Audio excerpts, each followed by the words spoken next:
ಕರ್ನಾಟಕದಲ್ಲಿ ಮುಂಗಾರು ಮಳೆಯ ಅಬ್ಬರ ಇರಬೇಕಾದ ಜೂನ್ ಹಾಗೂ ಜುಲೈ ಅವಧಿಯಲ್ಲಿ ಈ ಬಾರಿ ತದ್ವಿರುದ್ಧ ವಾತಾವರಣ ನಿರ್ಮಾಣವಾಗಿದ್ದು ಬೇಸಿಗೆಯಂತ ಕಡುಬಿಸಿಲು ಜನರನ್ನ ಕಂಗಾಲುಗೊಳಿಸಿದೆ.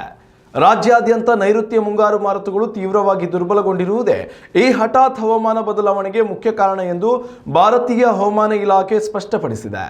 ಇದರ ನೇರ ಪರಿಣಾಮವಾಗಿ ರಾಜ್ಯದ ಬಹುತೇಕ ಜಿಲ್ಲೆಗಳಲ್ಲಿ ಸರಾಸರಿ ಉಷ್ಣಾಂಶವು ಸಾಮಾನ್ಯಕ್ಕಿಂತ 3 ರಿಂದ 5 ಡಿಗ್ರಿ ಸೆಲ್ಸಿಯಸ್ನಷ್ಟು ಗಣನೀಯವಾಗಿ ಏರಿಕೆಯಾಗಿದೆ.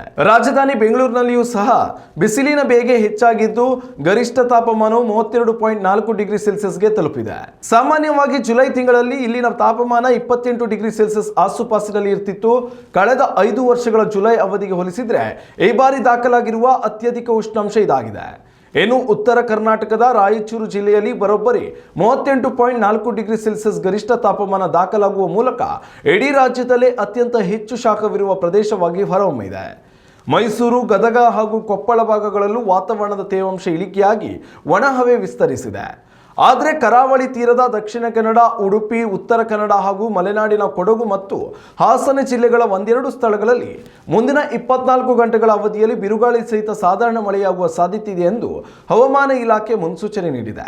ಇದರೊಂದಿಗೆ ಬೆಂಗಳೂರು ನಗರ, ಗ್ರಾಮಾಂತರ, ಕೋಲಾರ, ಮಂಡ್ಯ, ಚಿತ್ರದುರ್ಗ ಸೇರಿದಂತೆ ಒಳನಾಡಿನ ಹಲವು ಜಿಲ್ಲೆಗಳಲ್ಲಿ ಗಂಟೆಗೆ 30 ರಿಂದ 40 ಕಿಲೋಮೀಟರ್ ವೇಗದಲ್ಲಿ ಬಲವಾದ ಗಾಳಿ ಬೀಸುವ ಸಂಭವವಿದ್ದು ಸಾರ್ವಜನಿಕರು ಅಗತ್ಯ ಮುನ್ನೆಚ್ಚರಿಕೆಗಳನ್ನು ಕೈಗೊಳ್ಳುವಂತೆ ಹವಾಮಾನ ತಜ್ಞರು ಅಧಿಕೃತವಾಗಿ ಸೂಚಿಸಿದ್ದಾರೆ. ಉತ್ತಮ ಸಂಸ್ಕಾರಯುತ ಶಿಕ್ಷಣದೊಂದಿಗೆ VSS English medium CBSE school Udupi Muddur.